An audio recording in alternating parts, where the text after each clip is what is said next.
Hello, I am Avonfrom Relevate, and in this video, we're going to go through lesson 7 around niches. So depending on where you're from, there's either riches in niches or riches in niches. Either way, a niche is something that is very specific or very small audience, but that niche audience wants or needs what you do. Now, the difference between a niche and the rest of the market is it's a very small product market fit as opposed to everybody needs water. So selling water is not a niche, but maybe selling a specific type of lens to a specialty group of photographers might be much more of a niche, where if that market is underserviced by anybody else, you can really own that market space. Doesn't mean you're the only one. And what it means is that you are unique in that you're one of the few that offer that service, or maybe you're one of the few or the only one that offer that particular service or product in a particular area. So a niche is more about marketing, in that it helps position your product or service in such a way that you really do stand out. You could be offering something fairly standard, but by offering it in a unique way, you can really stand out from the competition. For example, I was speaking to an accountant, and they have a niche where they offer accounting services specifically for YouTubers, creators, content influencers, etc. Now, the reason why they do this sort of thing is because that's a market that feels like they need to be understood in their particular way. What they do is not unique from anybody else. They have a number of revenue sources, they have expenses, they have to file taxes. Some income is taxed in another country, some taxed locally, and there's just differences in that. But any sort of business would probably be able to do that. If you're importing or exporting goods, you're going to have the same problems. So it's not that the problem is unique, it's that the positioning is unique. The reason why a niche is so important is because if you were just competing with other providers with the same product or service, then your only competition lever is price. You'd have to go down and down to try and get more customers that way. But that's not a good way to do business, because then you're eroding your margins, you're eroding the quality of your business, and you just end up doing more work for less return. Whereas if you're in a niche, you get to charge a higher price because you offer a specialized service or product that allows you to get the returns that you want. You generally work with less people, you generally charge a higher price, you have a much more enjoyable business. Now, it's one thing to have a niche, but it's another thing entirely to actually market it. Now, marketing is a number of things, and sometimes people get caught up in the detail that advertising is different from marketing. But marketing is the experience you have. It is the information that you receive. It is the way you receive advertising. It is the way you receive your receipt, your customer service experience. Does the person across the counter from you greet you with a smile, or do they just lump it in front of you? There are marketing elements, and the more that you invest in marketing, the more you have an improved perception of your product or brand. And the marketing, whilst it's often seen as a cost, is actually an investment. So make sure that you're spending the right dollars on making sure that those marketing elements are coming together in such a way that makes your brand look like it's more valuable. As in, people will be willing to spend more money with you because they perceive that it's a much better product or service, rather than it just being, I'm going to go for the lowest dollar. Some people think marketing is going to Google or Facebook and putting, thousands of dollars per month on ads, but that is far from it. That is equivalent to going down the casino and putting $1,000 on the blackjack table. You have a much better chance of winning if you're testing with small amounts. Now, I am talking about marketing and not the casino. So make sure you are testing your marketing, and you can do a lot of small improvements to the marketing elements in your business without having to spend any money or very much money at all. For example, you might put a nice little thank you message on the bottom of your receipt. You can often type that into whatever your accounting software is or whatever your e-commerce platform is, so that when the invoice or the receipt comes to the customer, they get yet another moment of, oh, they appreciate doing business with me. Now, that's a very small example, but your best part of marketing is a lot of little things that add up to one very big thing, rather than doing one big thing and hoping for a massive return, because that's more than likely not going to be the case. Now, marketing can actually work against you, in that if you do a lot of good marketing on the front end, advertising, promoting, and telling people that you exist, then all of a sudden you get this influx of customers, and then you can't actually handle it. Now you have an operations problem, but it's also a marketing problem because the actual experience of the customers coming down the pipeline is not what was promised on the front end. So if you say, yes, we're good, we have all the resources, we can provide you with an amazing service in no time flat, you then get an influx of double your customer, triple your customer count because you've been doing such excellent marketing. Now everybody goes, well, there's delays, it's really slow, I'm paying a lot, but it's taking a long time. What am I actually getting here? Then you start getting negative reviews and it starts negatively impacting your business reputation. So when you are growing your marketing component within your business, it's like baking a cake. You need all the right ingredients in the right ratios to make sure that you have a quality business or operation, because that marketing experience effect on the back end after you've done the front end marketing, if that's different, now you've actually destroyed your business instead of improved it. So make a lot of little changes, do a lot of testing, and that's going to stand you in much better stead than if you were to go and spend thousands of dollars a month on advertising. Advertising is a quick win, but it's not always the right customer. If you are investing in marketing, now you need to get a return on your marketing investment. You need to be looking at a couple of numbers in your business. First of all, is the average dollar transaction that you are making. Is there a $100 conversion cost on the individual that you're selling to, and then you're getting $100 in the sale? Well, there's probably costs to that. So you're making a dollar equivalent, but you're actually making a loss because you're spending twice and not really getting the coverage or the return back. So you might do this for a lead generation campaign. This is where you start looking at maximizing the lifetime value of the customer. They might come in and buy something on what's called a self-liquidating offer. That's where you pay for the ads, you understand roughly what your average dollar transaction is going to be. It might cost you $100 or $200 in ads or combined effect of things to actually convert a customer into a sale.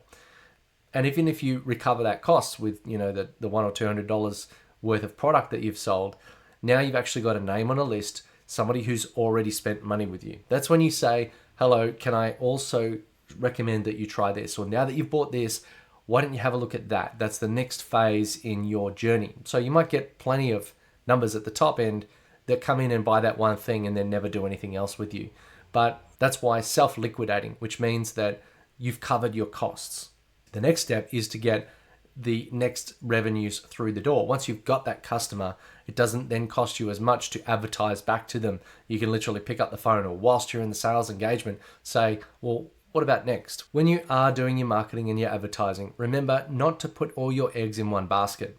If you've written an ad or if you've got this great idea for a piece of content, just remember that 70% of people buy something to solve a specific problem. So you need to write an ad that speaks to that person at that time when they're making that decision. If you're trying to sell them everything in one go, it's not really going to work. What you're much better off doing is breaking that thought or idea into 4, 5, 6, 7, 10 dot points and elements and perspectives. So if a younger generation person was buying that product, or if an older person might be buying that product, they might have two different reasons for buying that product. They might also respond to different price points. So you might have to reformulate some of the ways that you're presenting your information to really suit that individual market. So when you do write an ad or you do write some copy, write a few. Don't just write one. Don't put all your eggs in one basket. Go and create different versions and test them. If you put all 5 out, maybe 2 or 3 might be okay. Maybe 1 might be okay. But it could be that one that makes the return to cover all the time and energy spent on building the other ones. Another thought is that things change, people change, ideals change, language changes, opinions change. So don't think that this one thing that you wrote is going to be set and forget and it's going to last forever. You might get into a little ad pocket or something like that where they've got a whole bunch of people looking for that one keyword at that particular time. But as trends change and people shift their focus, or perhaps as the market for that one keyword gets flooded, then you're going to have to continue coming up with new ad sets, new ideas, new concepts. And this is not a set and forget thing. It's a rolling process and something you need to be doing on a regular basis. And remember that when you're doing your marketing, that about 80% of ads don't work. They don't go anywhere. So you need to be aware that a lot of the people that you are marketing to are not your ideal customer. if you understand the AIDA model, awareness, interest, desire, action, then you understand the sequence that people need to go through. First of all, you need to promote out there for the world to see and become aware of your brand. Then you need to create a level of interest and engagement where you're creating conversations with the people in your space and really deepening that understanding. Once you've created an element of desire, you then need to capitalize on that. You need to provide an offer, a click here to buy, etc. And then once they've taken that action, that's now the start of the customer relationship. Now you've built the customer perception of you, and now you've acted on it. And what are you going to do next? You need to build loyalty. You need to build repeat business. You need to build upsells, cross-sells. You need to continue that customer lifetime engagement. If your product or service is a one-time purchase that's worth a lot of money, great. Marketing is fine. If your product or service is a one-time purchase that's worth very, very little, you better hope and pray that you've got a whole bunch of other products that you can sell them, or some level of recurring service or repeat buyer component to your business. Otherwise, all of those marketing dollars spent on making that sale is not really going to help you continue to grow. And remember that the customers that you have, once you've built that relationship, can also be great word of mouth referrers to other potential customers. Someone who's referred by a friend is 4 times more likely to buy, which makes them far more effective than Google ads or Facebook ads or any of that sort of thing. And going for volume of sales is not a great metric. It's much better to get a small number of long-term repeat buyers who are just right for your business than it is to go and get a high volume of fickle one-off buyers that are going to argue on price and take your time in serving the clients that are actually good. If it's volume you want to go for, you need to look at how you can simplify your product or service. Sometimes volume can be good, but in order to be able to scale that out or scale yourself out of the process, you need to have everything quite heavily documented so that you can actually extract yourself from the process. So remember that leads times conversion equals customers. So the more leads you have and the better you are at converting, then the more customers you will end up having. The more time you spend improving your leads is not really worthwhile if you're not converting them. So your conversion is your sales conversation. So you can have all the leads in the world, but if you can't convert any of them, then you're not going to have any customers. Or if you're amazing at conversion, but you've got no leads, again, you have a problem. So you need to be great at both, and you need to improve both at an equal level, because the speed with which you can convert will increase your ability to handle more leads. Your ability to handle more leads will increase your ability, once you've converted them, to get customers. And remember, what gets measured gets managed. So you need to understand that the more leads you have and the better you convert, then the more customers you have. And then if you're selling them more things, and then if you're making them more of a lifetime kind of customer, then you're going to get more and more revenue into your business. But revenue is not the end of the story. Margin is what's more important. Margin is the amount of money you make on top of the product or service that you sell. So if I bought something for $100 and I sell it for $200, then my margin is 50%. So half of what the product is worth to the customer is my margin. Now, that margin goes into covering your fixed costs, which then goes into covering your profit that you get at the end of the day.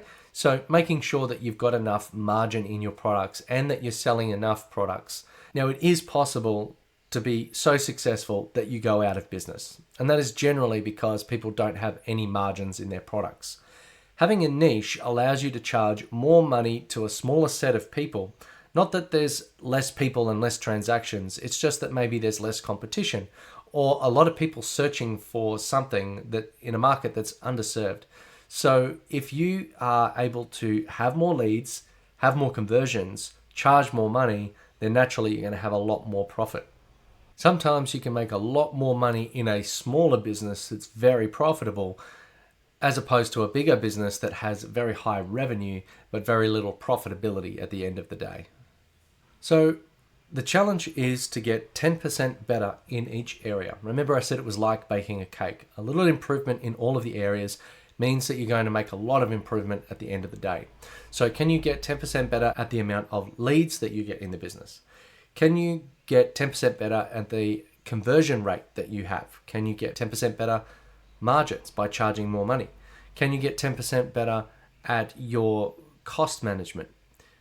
All of these things together are going to weigh in together to create a much more significant return at the end of the day. There are lots of ways to increase your average sale. For example, going into McDonald's, they're always asking you if you want fries with that. Or if you buy it in a meal, you can't get it anywhere near as cheap as a better value because they're encouraging you to spend more money. But if you were to buy just a burger on its own and a drink on its own and fries on its own, it will actually cost you more. So they're kind of incentivizing you to buy probably more than you would otherwise do. You probably only need just the sandwich, burger, whatever, and a drink, and then that would be fine. Or would you like to go large? That's another way to do it. You go to coffee shops, exactly the same. So encouraging extra transaction is easier. So that's selling more often, or charging more for the same thing. So remember that the goal here is to stand out. And if you're competing on price, then all of the calculations are going to be off. You're going to have much higher leads, you're going to have much lower conversion, and even if you've got the conversion, it's not going to be worth your time and energy and effort to do it. So having a niche is really important for making sure that the quality of client that you have is actually worthwhile for the value of business that you want to have, or the quality of lifestyle that you want to have. It's a hell of a lot easier to work with clients that appreciate you than ones that are ready, willing, and able to pull everything apart and really make you work for every single dollar that they give you. So make sure that you choose a business that is actually going to do something for you rather than one that's just going to be painful to run. Having a niche really allows you to pick and choose your clients, to be a little bit more upmarket in terms of the product that you offer, and to get more profit out of the business that you run with far less competition and difficulty. So thank you for watching, and keep an eye out for the next one.